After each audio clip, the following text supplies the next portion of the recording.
Adolf Hitler's blitzkrieg forces has been unleashed against the Soviet Union on a 2,000-mile front. News has suddenly burst from Europe that Germany has declared war on Russia. German tanks like the Tiger and Panther were fearsome, but they had a deadly reputation as gasoline fireballs. This is the true story of the biggest conflict in human history. This presents a huge historical puzzle. Why would a technically advanced army use such a dangerously flammable fuel?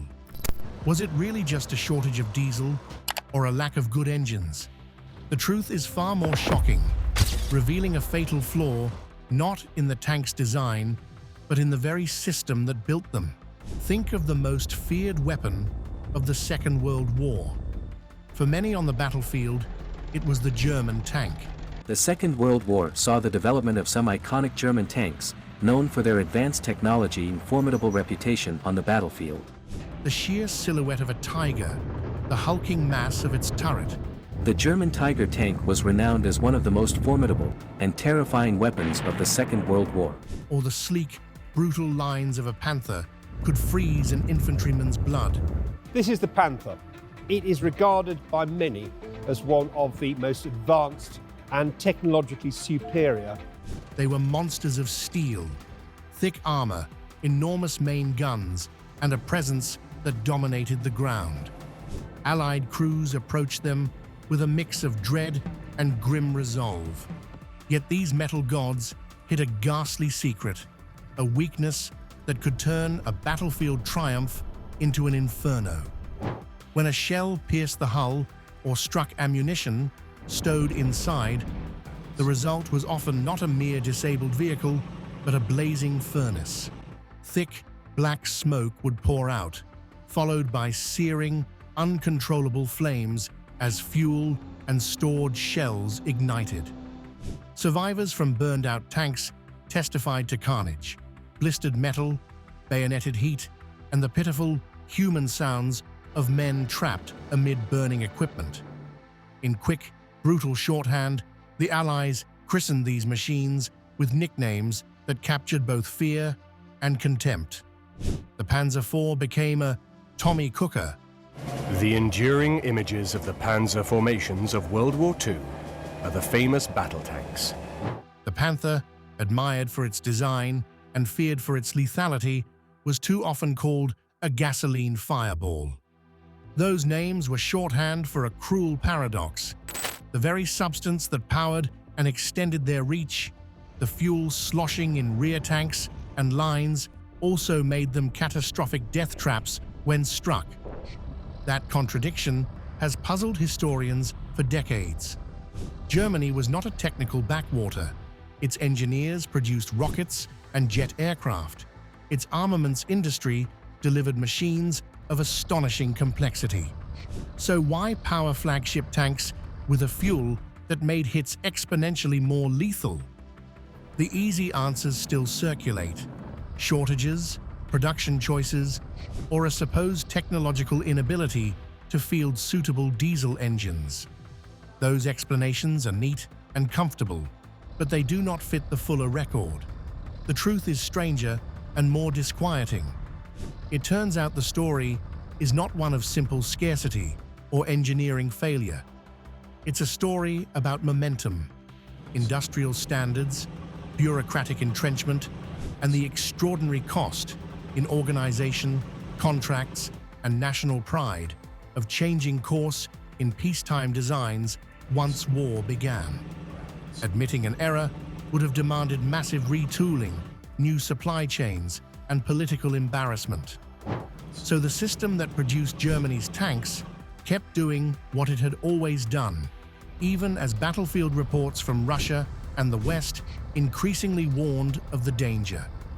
This is not a single mistake, but a cultural and institutional failure. The machines were brilliant.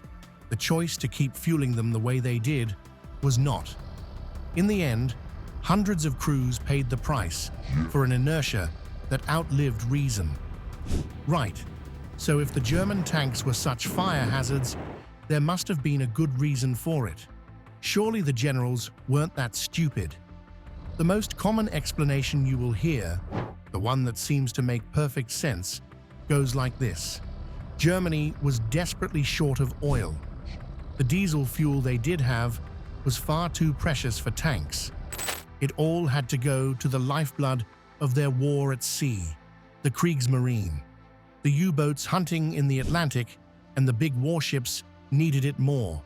The army and the tanks had to make do with what was left, petrol. It's a tidy story. It paints a picture of difficult but necessary choices, of a navy getting priority. It's also almost certainly wrong. Let's unpack this. It's true that Germany had a huge oil problem. They started the war with very little natural petroleum. But what they did have was a lot of coal and some brilliant, if sinister, chemists. They mastered a technology called the Burgess process, a way of turning that coal into liquid fuel. We call it synthetic fuel. Giant factories sprung up, and they churned out hundreds of thousands of tons of the stuff. This wasn't a side project. It was the centerpiece of their entire war economy. Now here's the crucial bit. These factories did not just make petrol. They made both. They synthesized gasoline for cars, planes, and yes, tanks.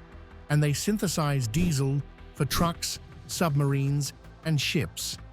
The idea that diesel was some rare unicorn reserved only for the Navy doesn't hold up to the numbers. In fact, by the middle of the war, the amount of synthetic diesel being produced was massive. We're talking over 200,000 tons in a single month at its peak. The entire military was using it. The Army's own trucks, its boats, its equipment were burning synthetic diesel.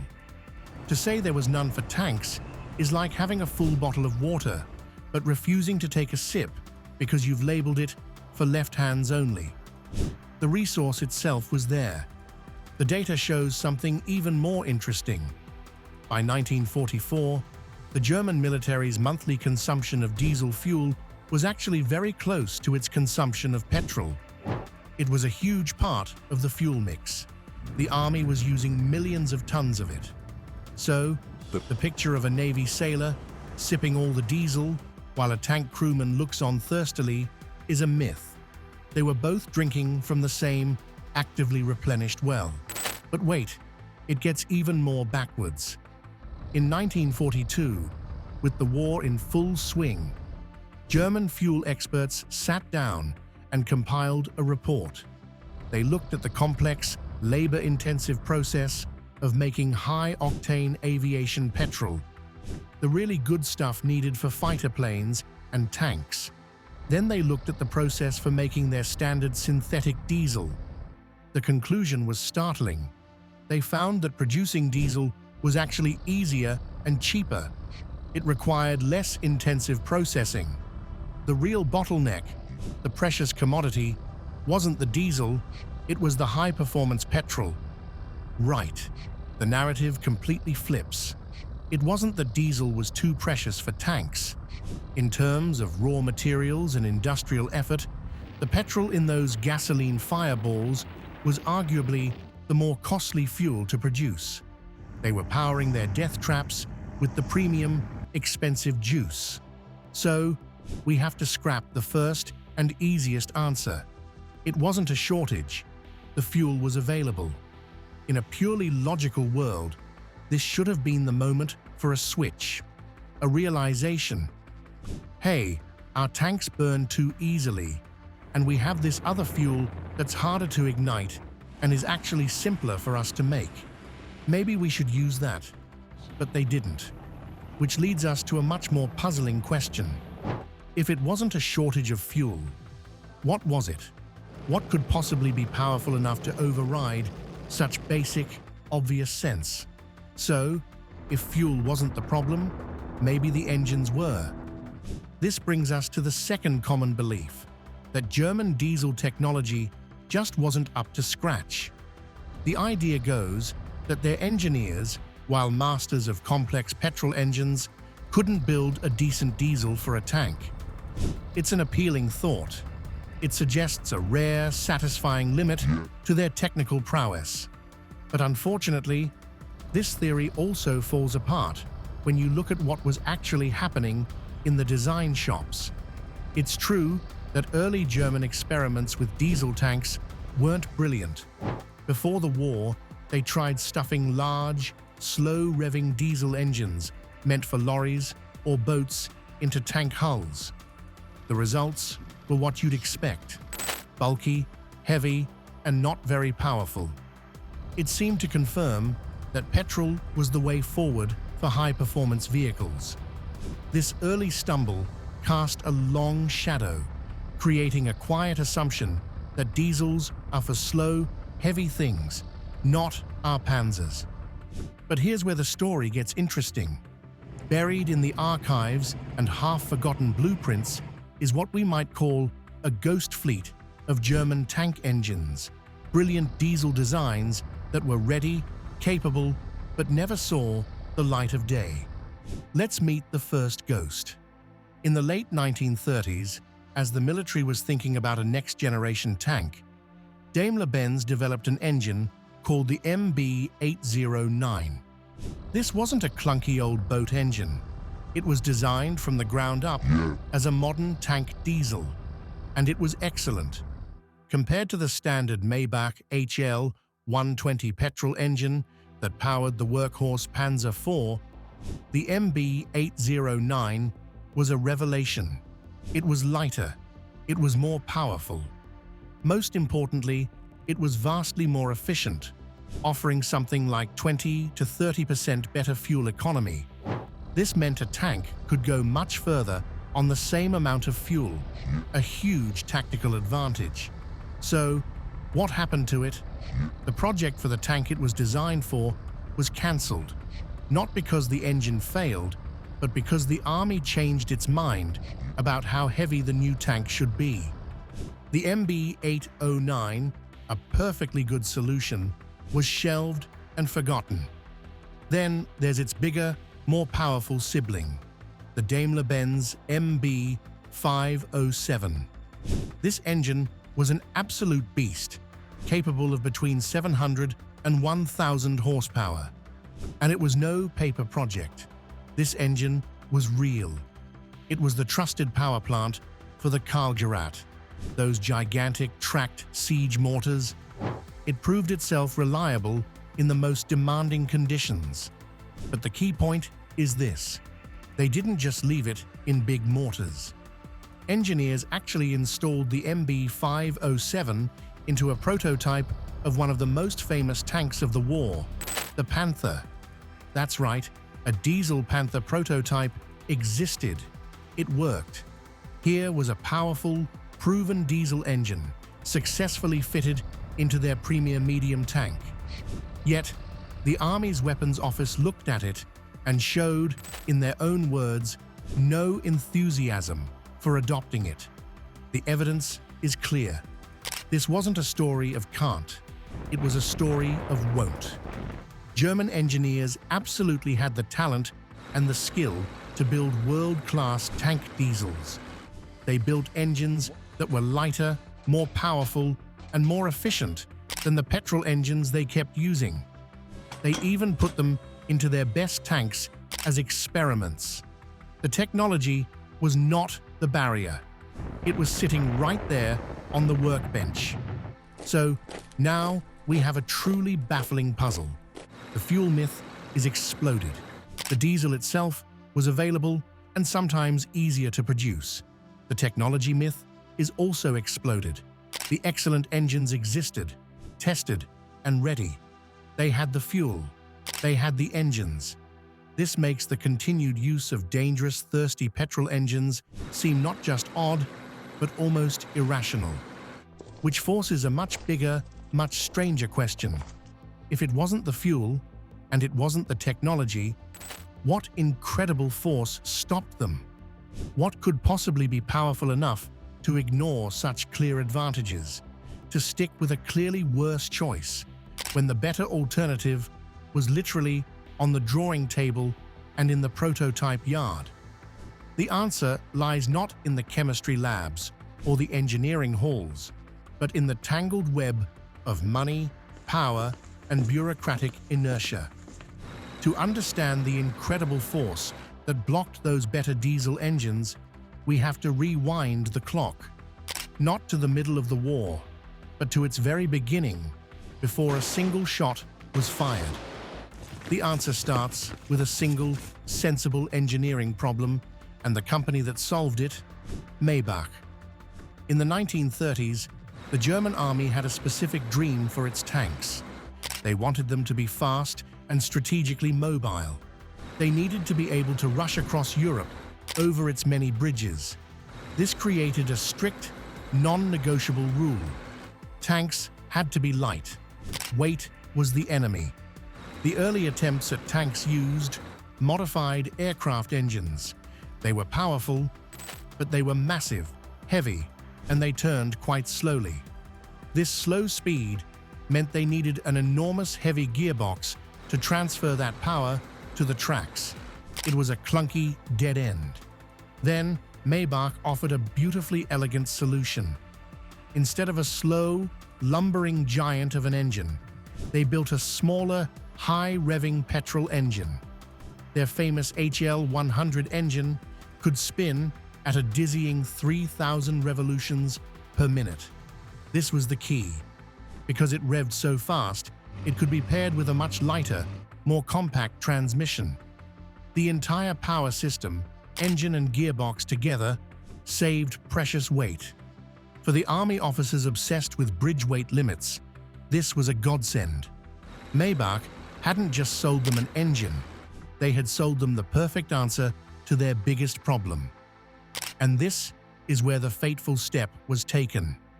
The Army Ordnance Office, the department in charge of all weapons, loved standardization. They saw Maybach's solution and decided to make it the rule. They created what was essentially a standardized tank kit. For any new tank design, the rulebook might as well have said, use a Maybach petrol engine and pair it with the specific matching transmission made by the Zahnrad Fabric Company. It was like official Army-issue Lego. Want to build a Panzer III? Use this Maybach block. A Panzer IV? Use this slightly bigger Maybach block. It simplified everything for the bureaucrats: ordering, supply, maintenance, and training. But this sensible peacetime decision created something nobody fully intended: a total monopoly. Maybach wasn't just a supplier, they became the supplier. Their engines were at the heart of every major German tank design. Their designs, their patents, their factory tooling, and their spare parts network became the nervous system of German tank production. A whole ecosystem grew up around the Maybach way of doing things.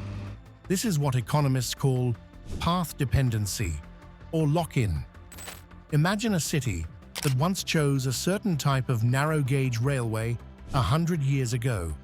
Now, even though modern, wider trains are better in every way, the entire city, its tunnels, its stations, its repair yards, is built for the old, narrow trains. Switching would mean rebuilding the entire city from the ground up. That was the German tank industry. Now, apply this to our diesel dilemma. Daimler-Benz could walk in with a brilliant new diesel engine like the MB-809. But it wasn't just an engine. To work, it needed a different cooling system, different mounting points, and most importantly, a completely different transmission to handle its power. You couldn't just drop it into a Panzer IV hull. It required redesigning the entire rear of the tank. All the specialized machine tools in the factories were set up to build chassis for Maybach engines. All the mechanics in the field were trained on them. All the spare parts in the supply trains were for Maybach parts. Switching to diesel meant stopping tank production entirely for months to retool factories. It meant redesigning not just one tank, but every tank in the pipeline. It meant chaos in the supply chain and confusion on the front lines. In the middle of a total war, that was an unthinkable risk. The easier, safer path was always to just order another variant of the trusty Maybach HL series engine. A bit more power this time, perhaps, and bolt it into the next tank design. So, the monopoly wasn't held by a cartoonish villain, but by a system. Maybach's early, clever solution had become the only path the giant, cumbersome machine of German war production knew how to walk. The better diesel engines weren't rejected because they were worse. They were rejected because they were different. And different was the most dangerous thing of all to a bureaucracy trying desperately to build enough tanks to survive. The system was now in control, and it was tragically committed to petrol. But the full, shocking depth of this institutional failure was yet to be revealed, even when the war itself screamed for change. Now we come to the true heart of the mystery and the most shocking part of the story. By 1942, the German army stood at a perfect crossroads. All the facts were on the table, pointing to one obvious conclusion. Let's line up the evidence.